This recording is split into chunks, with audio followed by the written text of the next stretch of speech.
narración y sintaxis de la danza, el ritmo y la modulación disciplinaria de los cuerpos.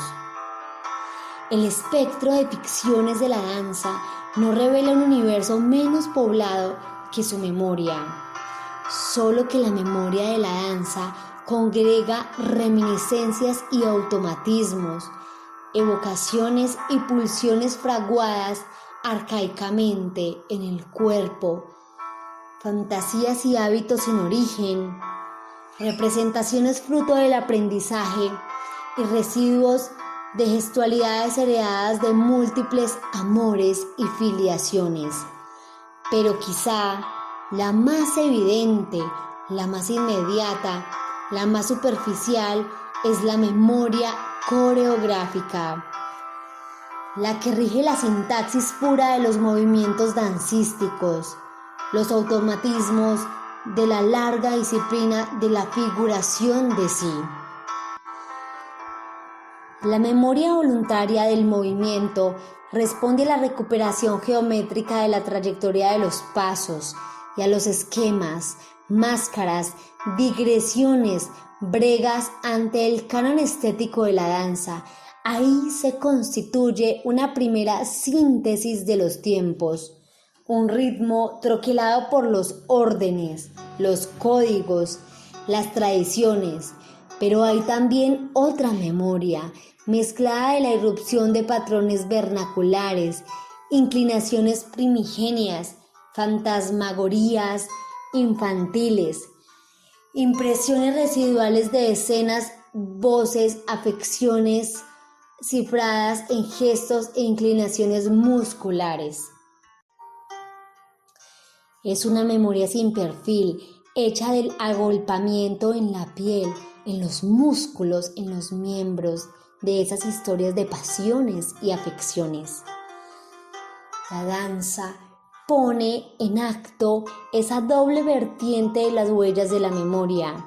Ahí se constituye la plenitud de todo impulso que se fragua en la voluntad de forma que se fija en la figura disciplinaria.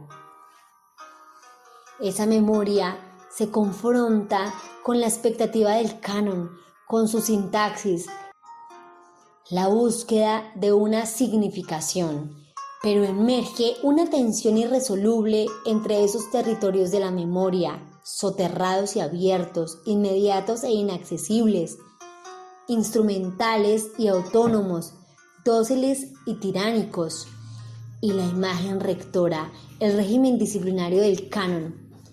Hay una distancia inaprehensible pero irreparable entre el cuerpo entregado a la memoria fragmentaria y difusa, a sus fantasmas, a sus afecciones, y la geometría, la sintaxis perfecta, el trazo coreográfico, la liturgia ritual, la respiración pedagógica, el régimen social que hace inteligible colectivamente el cuerpo que danza. La distancia, sin embargo, no es tampoco una, no es la de la figura y su modelo, no es la de manifestación y orden o la de accidente y esencia, no es tampoco la del acto y la ley. Como la multiplicidad de tiempos y duraciones, la danza inventa y enlaza múltiples distancias con las geometrías de los cuerpos y la tierra. No es solo el cuerpo propio el que se confronta a esa sintaxis abstracta de fisonomías intangibles o esquemas corporales armónicos, de proporciones imposibles. Son también el destino del propio impulso, la memoria a la deriva, las afecciones inesperadas, las implantaciones de la fatiga, lo que va dibujando otra geometría corpórea, punteada por los pasos, por los desplazamientos, los apoyos. La geometría de las afecciones se compone con la geometría de las trayectorias y las estampas. Pero al mismo tiempo, esas geometrías dialogan entre sí, unos cuerpos con otros, unos movimientos con otros, sincronías, convergencias, divergencias, contactos y alejamientos. Los cuerpos que danzan se cruzan, se tocan, se empalman. Las geometrías se traslapan, se articulan, se cortan entre sí, las de la tierra y las encarnadas en los volúmenes pasionales. El cuerpo que danza no es nunca solitario, aunque su movimiento lo aísle en el espacio vacío. Está siempre involucrado en un diálogo con los otros cuerpos virtuales, omitidos, esperados, velados, que han anudado como una madeja la memoria del propio movimiento. Las geometrías se hacen temporales, su diálogo es un reclamo a la efusión de las memorias. Los perfiles de esas geometrías intangibles se proyectan como distorsiones vivas en los gestos y los movimientos visibles. Las líneas de la memoria se escriben con los pasos de la dureza del suelo. Todas esas vastas e intrincadas geometrías, las imaginadas y las corpóreas, las dibujadas en la imaginación y las recobradas por la mirada, las ideales y las indóciles, las intemporales y las precarias, conjugan en la experiencia de la danza y en las miradas que la contemplan. En la danza del cuerpo, vivo solo en la arista sin nombre del instante, aparece inevitablemente como signo de su propia acción, una significación dual. Señala el cuerpo como un cuerpo que danza, pero que exhibe como signo la danza misma. La propia singularidad de la danza subvierte el significado de ese cuerpo, da sentido a la precariedad de su forma, significa esa precariedad.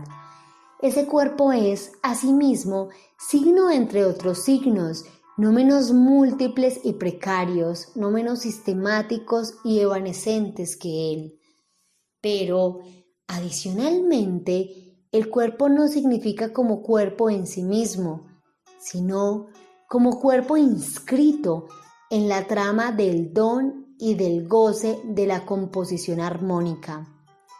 El cuerpo en la danza no significa su propia corporalidad, sino inscripción cambiante en la trama de otros signos, en su calidad de una opacidad que hace visible el movimiento y el límite mismo de las potencias corporales en un juego de armonías que lo desbordan.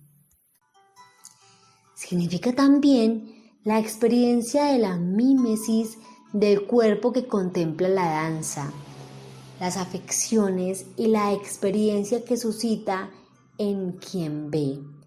Significa también la anticipación imposible, trunca del deseo, decantada en la figura del instante, borrada en su identidad. El cuerpo que danza es una escritura solamente presentida, escritura adivinada como signo en la escansión de la mirada de los otros. En la danza se despliega un singular silencio del cuerpo que es. Sin embargo, una estridencia de signos, una condensación y una exuberancia de silencios y de señales en una aparente indiferencia a las palabras. Es la afirmación de una multiplicidad de sentidos que desborda la mecánica reiterativa del lenguaje y su restricción a cualquier tentación al código. No hay códigos para la danza. En ella, la repetición, la reaparición de una figura, la reiteración de un gesto se transforma en acentos rítmicos de un movimiento siempre inaugural. Más radicalmente que en el lenguaje, cada reiteración de un movimiento disciplinado es un acontecimiento único, dotado de una inflexión propia. La reiteración no afirma el cuerpo como signo, sino como un mero soporte maleable de una pulsación irrepetible del cuerpo, de una fisonomía inaugural de su propia identidad. Cada movimiento como cada acento rítmico es al mismo tiempo un momento de la serie de acciones, punto en una trayectoria, pero también un vestigio, un fulgor sin resonancia, una caída, una estridencia, una irrupción autónoma de una calidad indescifrable del cuerpo. Así, la danza, como todo acto estético, revela un rostro singular en la disciplina, su capacidad para desdibujar los hábitos del sentido, para engendrar, a partir del formalismo de los cuerpos, una extrañeza radical de los signos, para vaciarlos de su sentido, para desplegarlos en un entorno móvil e irrepetible. En la serie de pasos disciplinados, como en cualquier elaboración rítmica con impulso estético, los signos mantienen un dualismo irreconciliable. Son al mismo tiempo la materia de los hábitos y el testimonio de su enrarecimiento. El hábito se hace irreconocible, se arrebata de cualquier cauce monótono de la memoria, de cualquier decaimiento de la reminiscencia. Es memoria tácita, primordial, que se reinventa. Es todo menos una estructura imperativa, un marco, un régimen de certidumbre. Es la fuente misma de la perturbación. Cuando prevalece el ritmo, la cadencia de los signos engendra una percepción mutable, caleidoscópica. El cuerpo signo se ofrece como algo inmediato, como una experiencia pura, tajante, ajena al régimen inmediato de los signos. Esa experiencia inmediata trastoca el tiempo de la danza, como ha dislocado la identidad del cuerpo, como ha derrotado la inercia y la forma previsible de los signos. La disciplina se separa de la norma, de las estructuras, de los códigos, de las categorías preestablecidas. La disciplina se convierte en una invención serial. Cada movimiento es al mismo tiempo el producto de un patrón y su ruptura. Es un signo y una cancelación de toda significación determinada. Está sometido a la ley implacable, aunque incierta, de la serie, pero al mismo tiempo revela la identidad precaria de todo enlace secuencial. El cuerpo se hace al mismo tiempo acontecimiento y atavismo, es al mismo tiempo arrebato y figura. El cuerpo modela en sí la efigie de una identidad para revelar el vértigo de esa efigie. Es al mismo tiempo máscara, identidad y señal desplegada del abandono, el olvido, la revocación expresa de esa identidad. La disciplina, expresada en la serie, no es sino la creación de una distancia frente al cuerpo habitual, una experiencia de la fragilidad y la metamorfosis de la experiencia. Los múltiples nombres de la danza no solo se abren a historias distintas, sino a narraciones heterogéneas. Las líneas de tiempo, los ritmos de los cuerpos, la congregación de signos, la discordia de las afecciones alimentan distintas narraciones. Se abre un doble horizonte, por una parte, el sentido de la danza como narración, por la otra, las narraciones que alimenta la danza. El cuerpo que danza, que inventa esa multiplicidad de tiempos, de espacios, de distancias, bosqueja apenas una promesa de un espectro de narraciones, un vislumbre de significaciones renuente a encauzar la afección de la mirada según una voluntad expresiva. La narración de la danza no es un contar, no es un desplegar un relato dotado de una estructura de sentido, no es un acto reconocible, normado de lenguaje, sino la tentativa de conjugar la experiencia de las afecciones del cuerpo propio con la experiencia y la afección de quien mira, para lograr en el lenguaje sin márgenes una iluminación inaudita. No es posible esa narración dancística, sino arraigando la palabra en las afecciones y la memoria fluida de los cuerpos. La narración corporal funde los múltiples silencios de las memorias que se agolpan y los asedios divergentes de múltiples deseos. Quizá la singularidad de la danza consiste en hacer visible en la conjugación de movimiento y tensión de los cuerpos la crueldad de la alianza entre memorias y deseos. El cuerpo que danza no enuncia una narración, sino el espectro de jirones arrastrados de reminiscencias incontables, los trazos de memorias tácitas que se despliegan en el silencio de la figuración corporal. Así, las historias se multiplican en las inflexiones del cuerpo mismo, las modulaciones, la mera figuración de unas intensidades o la figura fija en el instante, rechazan todo relato inequívoco, toda restitución de un sentido.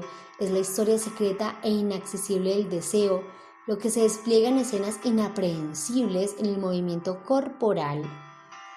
La serie de las figuras corporales señala también el trazo de sus propios olvidos, la primacía del arrebato, del hundimiento del lenguaje, de su inutilidad y su generosidad, de su presencia y su desaparición. Es ante esa movilidad que es posible el decir del cuerpo puro, que la danza dice su propia identidad al condensar la experiencia de quien danza y de quien contempla.